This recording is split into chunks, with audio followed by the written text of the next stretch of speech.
नमः शिवाय। आप सभी का हमारे YouTube चैनल पर हार्दिक स्वागत है। आज शिव महापुराण कथा में आप रसपान करेंगे भगवान शिव की बारात के वर्णन का। इस समय भगवान शिव दूल्हा रूप में देवी पार्वती के द्वार पर खड़े हैं, लेकिन उनकी माता मैना उनकी परीक्षा लेना चाहती हैं। जैसे कि हर माँ को अपनी बेटी का विवाह करने से पहले होने वाले दामाद के प्रति जो चिंताएं होती हैं, वो आश्वस्त हो जाना चाहती हैं कि उनकी बेटी विवाह के बाद सुखी रह पाएगी या नहीं।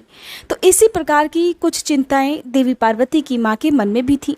आज की कथा का रसपान करवाने से पहले आप सभी से एक बात कहनी है कि जो शिव महापुराण की कथाएं हैं वो बहुत लंबी हैं और सावन के महीने में ये कथाएं बिल्कुल भी पूरी नहीं हो सकती, क्योंकि अभी तो आप केवल पार्वती खंड ही सुन रहे हैं, इसके बहुत सारे खंड भी बाकी हैं।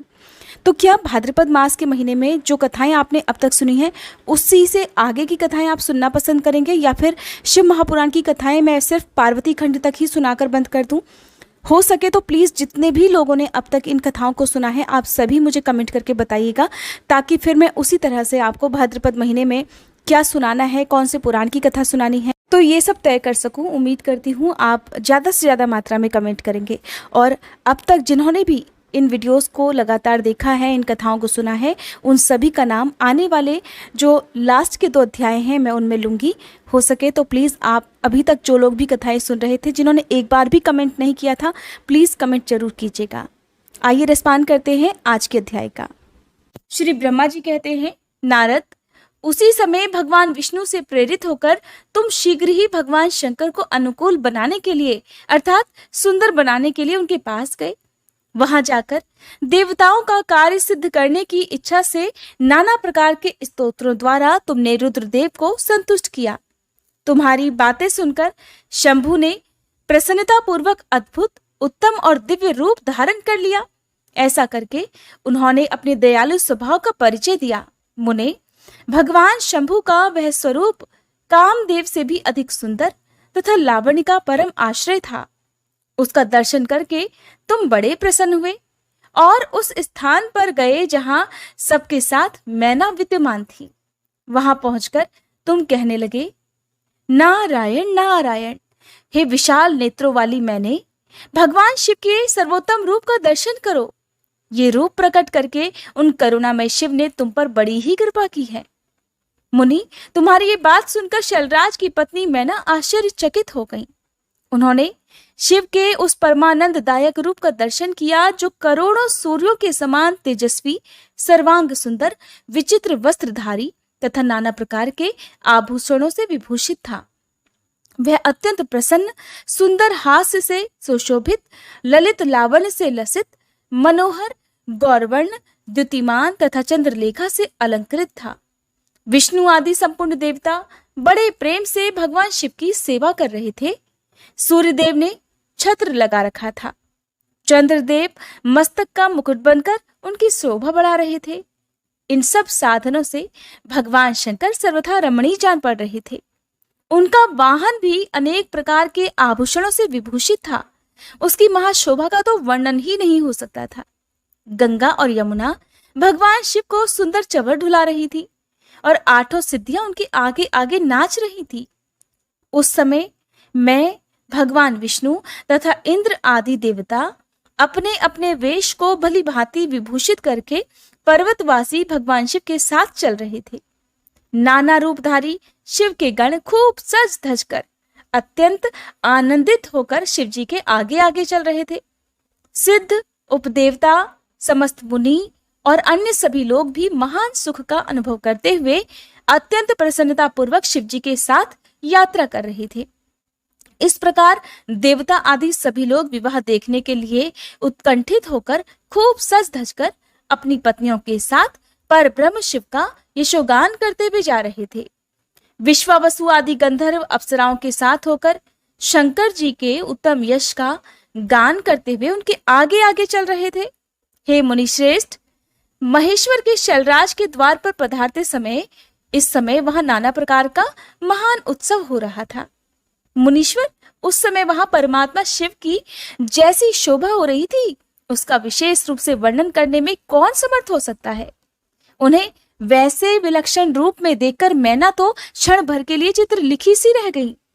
फिर बड़ी प्रसन्नता के साथ कहने लगी, हे महेश्वर, मेरी पुत्री धन्य है जिसने बड़ा भारी तप किया और उस तप के प्रभाव से आप मेरे इस घर में पधारे। पहले जो मैंने आप शिव की अक्षम्य निंदा की है उसे मेरी शिवा के स्वामी शिव आप क्षमा कर दीजिए और इस समय पूर्णतः प्रसन्न हो जाइए। श्री ब्रह्मा जी कहते हैं, नारद इस प्रकार बात करके चंद्रमौली शिव की स्तुति करती हुई शैलप्रिया मैना ने उन्हें हाथ जोड़कर प्रणाम किया। फिर वे लज्जित हो गई क्योंकि उन्होंने क्रोध में भगवान शिव का इतना अपमान जो किया था, उनके रूप की निंदा जो की थी। इतने में ही बहुत सी पूर्ववासिनी स्त्रियां भगवान शिव के दर्शन की लालसा से अनेक प्रकार के काम धाम छोड़कर वहां आ पहुंची। जो जैसी थी, जैसे ही रूप में थी, वैसे ही अस्त व्यस्त रूप में दौड़ी चली आई। भगवान शंकर का वह मनोहर रूप देखकर वे सब मोहित हो गई।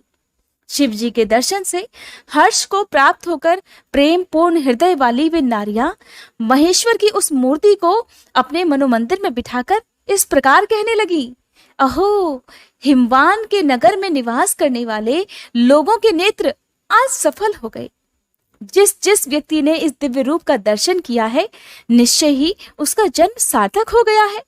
उसी का जन्म सफल है और उसी की सारी क्रियाएं सफल हैं जिसने संपूर्ण पापों का नाश करने वाले साक्षात शिव का दर्शन किया है।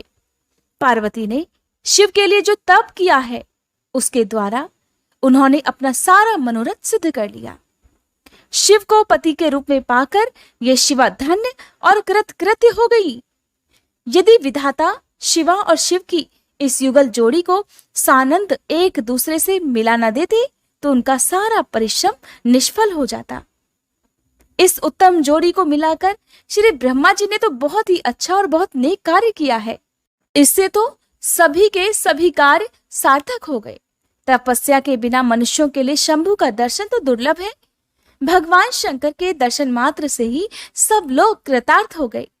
जो जो सर्वेश्वर गिरिजापति शंकर का दर्शन करते हैं वे सारे पुरुष श्रेष्ठ हैं और हम सारी स्त्रियां भी धन्य हैं। श्री ब्रह्मा जी कहते हैं, नारद, ऐसी बात कहकर उन स्त्रियों ने चंदन और अक्षत से शिव का पूजन किया और बड़े आदर से उनके ऊपर खीलों की वर्षा की। वे सब स्त्रियां मैना के साथ उत्सुक होकर खड़ी रहीं और मैना तथा गिरिराज के भूरी भाग्य की सराहना करती रहीं। मुने, स्त्रियों के मुख से वैसी शुभ बातें सुनकर विष्णु आदि सभी देवताओं के साथ भगवान शिव को बड़ा हर्ष हुआ। श्री ब्रह्मा जी कहते हैं, हे नारद, फिर भगवान शिव प्रसन्नचित्त होकर अपने गणों, समस्त देवताओं तथा अन्य लोगों के साथ कौतूहल पूर्वक गिरिराज हिमवान के धाम में गए। हिमाचल की श्रेष्ठ पत्नी मैना भी उन स्त्रियों के साथ घर के भीतर गई और शंभु की आरती उतारने के लिए हाथ में दीपकों से सजी हुई थाली लेकर सभी ऋषि पत्नियों और अन्य स्त्रियों के साथ आदर पूर्वक द्वार पर आईं। वहां आकर मैना ने संपूर्ण देवताओं से सेवित गिरिजापति महेश्वर शंकर को, जो कि उनके द्वार पर उपस्थित थे, बड़े प्रेम से देखा। उनकी अंग कांति मनोहर चंपा के समान लग रही थी। उनके एक मुख और 3 नेत्र थे। प्रसन्न मुखारविंद पर मंद मुस्कान की छटा छा रही थी। वे रत्न और स्वर्ण आदि से विभूषित थे। गले में मालती की माला पहने हुए थे। सुंदर रत्नमय मुकुट धारण करने से उनका मुखमंडल उज्जवल प्रभा से उद्भासित हो रहा था। कंठ में हार आदि सुंदर आभरण शोभा दे रहे थे। सुंदर कड़े और बाजूबंद उनकी भुजाओं को विभूषित कर रहे थे। अग्नि के समान निर्मल और अनुपम, अत्यंत सूक्ष्म, मनोहर, विचित्र और बहुमूल्य युगल वस्त्र से उनकी बड़ी शोभा हो रही थी। चंदन, अगर, कस्तूरी तथा मनोहर कुमकुम के अंगराग से उनके अंग विभूषित थे। उन्होंने हाथ में रत्नमय दर्पण ले रखा था और उनके दोनों नेत्र कज्जल से सुशोभित थे। उन्होंने अपनी प्रभा से सबको आच्छादित कर लिया था और वे अत्यंत मनोहर जान पड़ते थे। अत्यंत तरुण, परम सुंदर और आभरण भूषित अंगों से सुशोभित थे। कामनियों को अत्यंत कमनीय प्रतीत हो रहे थे। उनमें व्यग्रता का अभाव था। उनका मुखारविंद कोटि चंद्रमाओं से भी अधिक प्रकाशमान था। उनके श्री अंगों की छवि कोटि कामदेवों से भी अधिक मनोहारिणी थी। वे अपने सभी अंगों से परम सुंदर लग रहे थे। ऐसे सुंदर रूप वाले उत्कृष्ट देवता भगवान शिव को जमाता के रूप में अपने सामने खड़ा हुआ देख मैना की सारी शोक चिंता क्षण में ही दूर हो गई। वे परमानंद सिंधु में निमग्न हो गई और अपने भाग्य की, गिरिजा की, गिरिराज हिमवान की और उनके समस्त कुल की भूरी भूरी प्रशंसा करने लगी। उन्होंने अपने आप को कृतार्थ माना और वे बारंबार हर्ष का अनुभव करने लगी। सती मैना का मुख प्रसन्नता से खिल उठा था। वे अपने दामाद की शोभा का सानंद अवलोकन करती हुई उनकी आरती उतारने लगी। गिरिजा की कही हुई बात को बारंबार याद करके मैना को बड़ा विस्मय हो रहा था। वे हर्षोत्फुल्ल मुखारविंद से युक्त मन ही मन ऐसा कहने लगी कि पार्वती ने मुझसे पहले जैसा बताया था उससे भी अधिक सौंदर्य मैं इन परमेश्वर शिव के अंगों में देख रही हूँ। महेश्वर का मनोहर लावण्य इस समय अवर्णनीय है। ऐसा सोचकर आश्चर्यचकित हुई मैना अपने घर के भीतर आई। वहां आई हुई युवतियों ने भी वर के मनोहर रूप की भूरी भूरी प्रशंसा की। वे कहने लगी, गिरिराज नंदनी शिवा धन्य है, धन्य है। कुछ कन्याएं कहने लगी, दुर्गा तो साक्षात भगवती हैं। कुछ दूसरी कन्याएं महारानी मैना से इस प्रकार कहने लगी, देवी हमने तो कभी ऐसा वर नहीं देखा और न कभी ध्यान में ही कभी ऐसे वर का अवलोकन किया है। इन्हें पाकर तो गिरिजा धन्य हो गई है। भगवान शंकर का वह रूप देखकर समस्त देवता हर्ष से खिल उठे। श्रेष्ठ गंधर्व उनका यशगान गाने लगे और अप्सराएं नृत्य करने लगी। बाजा बजाने वाले लोग मधुर ध्वनि में अनेक प्रकार की कला दिखाते हुए आदर पूर्वक भांति भांति के बाजे बजा रहे थे। हिमाचल ने भी आनंदित होकर द्वारोचित मंगलाचार किया। समस्त नारियों के साथ मैना ने भी महान उत्सव मनाते हुए वर का परिछन किया। फिर वे प्रसन्नता पूर्वक घर में चली गईं। इसके बाद भगवान शिव अपने गणों और देवताओं के साथ अपने को दिए गए स्थान अर्थात जनवासे में चले गए। इसी बीच में गिरिराज के अंतःपुर की स्त्रियां दुर्गा को साथ लेकर कुल देवी की पूजा के लिए बाहर निकली। वहां देवताओं ने, जिनकी पलकें कभी नहीं गिरती थी, बड़ी प्रसन्नता के साथ देवी पार्वती को देखा। उनकी अंग कांति नील अंजन के समान थी। वे अपने मनोहर अंगों से ही विभूषित हो रही थी। उनका कटाक्ष केवल भगवान त्रिलोचन पर ही आदर पूर्वक पड़ रहा था। दूसरे किसी पुरुष की ओर उनके नेत्र नहीं जा रहे थे। उनका प्रसन्न मुख मंद मुस्कान से सुशोभित हो रहा था और वे कटाक्षपूर्ण दृष्टि से देखती थी और बड़ी मनोहारिणी जान पड़ रही थी। उनके केशों की चोटी बड़ी ही सुंदर थी। कपोलों पर बनी हुई मनोहर पत्रभंगी उनकी शोभा बढ़ाती थी। ललाट में कस्तूरी की बेंदी के समान ही सिंदूर की बिंदी शोभा पा रही थी। वक्ष स्थल पर श्रेष्ठ रत्नों के सारभूत हार से दिव्य दीप्त छटक रही थी। रत्नों के बने हुए केयूर, वलय और कंकड़ से उनकी भुजाएं अलंकृत थी। उत्तम रत्नमय कुंडलों से उनके मनोहर कपोल जगमगा रहे थे। उनकी दंत पंक्ति मणियों और रत्नों की प्रभा को भी छीन ले रही थी और मुख की शोभा बढ़ा रही थी। मधु से पूरित अधर और ओष्ठ बिंब फल के समान लाल थे। दोनों पैरों में रत्नों की आभा से युक्त महावर शोभा दे रहा था। देवी पार्वती का सौंदर्य देखे उन्होंने अपने एक हाथ में रत्न जटित दर्पण ले रखा था और दूसरा हाथ क्रीड़ा कमल से सुशोभित था। उनके अंगों में चंदन, अगर, कस्तूरी और कुमकुम का अंगराग लगा हुआ था। पैरों में पायजेब बज रहे थे और वे अपने लाल लाल तलवों के कारण बड़ी शोभा पा रही थी। समस्त देवता आदि ने जगत की आदि कारण भूता जगत जननी पार्वती देवी को देखकर भक्ति भाव से मस्तक झुका मैना सहित उन्हें प्रणाम किया। त्रिलोचन शिव ने भी बड़ी प्रसन्नता के साथ कनखियों से उन्हें देखा और उनमें सती की आकृति देखकर अपनी विरह वेदना को त्याग दिया। शिवा पर आंखें गड़ाकर भगवान शिव उस समय मानो सब कुछ भूल गए हों। उनके सारे अंगों में रोमांच हो आया। वे हर्ष का अनुभव करते हुए गौरी की ओर देखने लगे और गौरी उनकी आंखों में समा गई थी।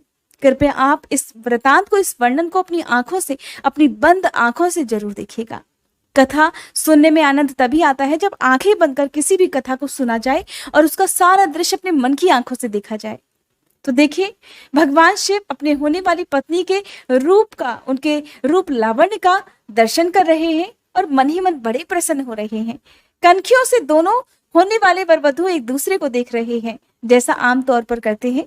इधर कालीपुरी से बाहर जाकर अंबिका देवी की पूजा करने के बाद ब्राह्मण पत्नियों के साथ पुनः अपने पिता के रमणीय भवन में वापस लौट आई। भगवान शंकर भी मुझ ब्रह्मा, विष्णु और देवताओं के साथ हिमाचल के बताए हुए अपने नियत स्थान पर बड़ी प्रसन्नता के साथ गए।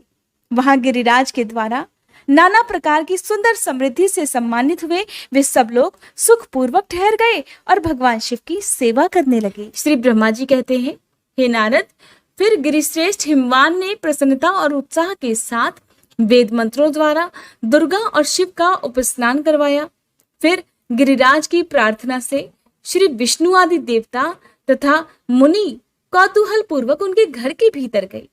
वहां उन्होंने वैदिक और लौकिक आचार का यथार्थ रीति से पालन करके भगवान शिव के दिए हुए आभूषणों से देवी शिवा को अलंकृत किया। सखियों और ब्राह्मणों की पत्नियों ने पहले पार्वती जी को स्नान करवाया, फिर सभी प्रकार से वस्त्राभूषणों द्वारा विभूषित करके उनकी आरती उतारी। तीनों लोगों की जननी महाशैलपुत्री सुंदरी शिवा दिव्य वस्त्राभूषणों से सुसज्जित होकर मन ही मन भगवान शिव का ध्यान करती हुई मंद मंद मुस्काती हुई वहीं बैठी रही। उस समय उनकी बड़ी शोभा हो रही थी। उस अवसर पर दोनों पक्षों में महान आनंददायक उत्सव होने लगा। ब्राह्मणों को शास्त्रोक्त रीति से नाना प्रकार का दान दिया गया। अन्य लोगों को भी वहां तरह तरह के बहुत से द्रव्य बांटे गए। विशेष उत्सव के साथ गीत और वाद्य आदि के द्वारा लोगों का मनोरंजन किया गया। फिर मैं ब्रह्मा, भगवान विष्णु, इंद्र आदि देवता तथा मुनि ये सब के सब बड़ी ही प्रसन्नता के साथ सानंद उत्सव मनाते हुए भक्ति भाव से शिवा को प्रणाम करके शिव के चरणारविंदों के चिंतन पूर्वक हिमाचल की आज्ञा लेकर अपने अपने स्थान को चले गए। इसके बाद गर्ग ने कन्यादान का समय जानकर हिमाचल से श्री शंकर तथा बारातियों को बुलाने के लिए कहा। फिर तो बाजे बजने लगे। हिमाचल के मंत्रियों ने जाकर वर और बारातियों से शीघ्र ही पधारने के लिए प्रार्थना की। वे कहने लगे, कन्यादान के लिए उचित समय आ गया है, इसलिए आप सभी लोग शीघ्र ही मंडप में पधारिए। फिर भगवान शिव को सजा धजा कर सुंदर वस्त्र आभूषणों से सुसज्जित करके वृषभ की पीठ पर बिठाया गया और जय बोलते हुए सभी लोग चलने लगे। भगवान शंकर को आगे करके बाजे बजाते और कौतुक करते हुए सभी बाराती हिमालय के घर को गए। हिमाचल के भेजे हुए ब्राह्मण तथा श्रेष्ठ पर्वत कौतूहल पूर्वक शंभु के आगे आगे चल रहे थे। भगवान के मस्तक पर बहुत बड़ा छत्र तना हुआ था। सभी ओर से उन्हें चंवर डुलाया जाता था और वे महेश्वर चंदोवे के नीचे होकर चलते थे। मैं, विष्णु, इंद्र और लोकपाल आगे रहकर उत्तम शोभा से सुशोभित हो रहे थे। उस महान उत्सव के समय शंख, भेरी, पटह, आनक और गोमुख आदि बाजे बारंबार बज रहे थे। इन सब के साथ जगत के एकमात्र जीवन बंधु भगवान शिव परमेश्वरोचित तेज से संपन्न होकर यात्रा कर रहे थे। आहा, कैसा सुंदर दृश्य रहा होगा। उस समय समस्त देवेश्वर उनकी सेवा में उपस्थित होकर बड़े हर्षोल्लास के साथ उन पर फूलों की वर्षा करते जाते थे। इस प्रकार पूजित और बहुत सी स्तुतियों द्वारा प्रशंसित होकर परमेश्वर शिव ने यज्ञ मंडप में प्रवेश किया। वहां श्रेष्ठ पर्वतों ने शिव को वृषभ से उतारा और महान उत्सव के साथ प्रेम पूर्वक उन्हें घर के भीतर ले गए। हिमालय ने भी घर में आए हुए देवताओं सहित महेश्वर को विधि पूर्वक भक्ति भाव से प्रणाम करके उनकी आरती उतारी। फिर महान उत्सव पूर्वक अपने भाग्य की सराहना करते हुए उन्होंने अन्य सभी देवताओं और मुनियों को प्रणाम करके उन सब का भी आदर किया। श्री विष्णु सहित महेश्वर को तथा मुख्य मुख्य देवताओं को पाद्य अर्घ देकर हिमालय उन्हें अपने भवन के भीतर ले गए और आंगन में रत्नमय सिंहासनों के ऊपर मुझको, विष्णु को, शंकर जी को तथा अन्य विशिष्ट व्यक्तियों को बिठाया गया। उस समय मैना ने अपनी सखियों, ब्राह्मण पत्नियों तथा अन्य पुरंदरियों के साथ आकर सानंद आरती उतारी। कर्मकांड के ज्ञाता पुरोहित महात्मा शंकर के लिए मधुपर्क पूजन आदि जो जो आवश्यक कृत्य थे उन सबको सहर्ष संपन्न किया। फिर मेरे कहने से पुरोहित ने प्रस्ताव के अनुरूप उत्तम मंगलमय कार्य प्रारंभ कर दिया। इसके बाद हिमालय ने अंतर्वेदी में, जहां समस्त आभूषणों से विभूषित उनकी कृशांगी कन्या वेदी के ऊपर विराजमान थी, वहां मेरे और शिव विष्णु के साथ महादेव जी को लेकर गए। तदंतर बृहस्पति आदि विद्वान बड़े उत्साह से संपन्न होकर कन्यादानोचित लगन की प्रतीक्षा करने लगे। अब देवी पार्वती के कन्यादान का समय आ गया है। गर्ग ने पुण्याहवाचन करते हुए पार्वती जी की अंजलि में चावल भरे और शिव जी के ऊपर अक्षत छोड़ा। कृपया आप सभी अपने मन की आंखों से इस वृतांत का खुद से दर्शन कीजिए। कितना सुंदर दृश्य रहा होगा। परम उदार सुमुखी पार्वती ने दही, अक्षत, कुश और जल से वहां रुद्रदेव का पूजन किया, जिनके लिए शिवा ने बड़ी भारी तपस्या की थी। उन भगवान शिव को बड़े प्रेम से अपने सामने देखती हुई वे वहां अत्यंत शोभा पा रही थी। फिर मेरे और गर्ग आदि मुनियों के कहने से शंभु ने लोकाचारवश शिवा का पूजन किया। इस प्रकार परस्पर पूजन करते हुए वे दोनों जगन्मय पार्वती परमेश्वर वहां सुशोभित हो रहे थे। त्रिभुवन की शोभा से संपन्न होकर परस्पर देखते हुए उन दोनों दंपति की लक्ष्मी आदि देवियों ने विशेष रूप से आरती उतारी। अब तक तो आप केवल भगवान शिव और देवी पार्वती के विवाह की तैयारियों का वर्णन सुन रहे थे। अब भगवान शिव और पार्वती के विवाह का आरंभ होगा।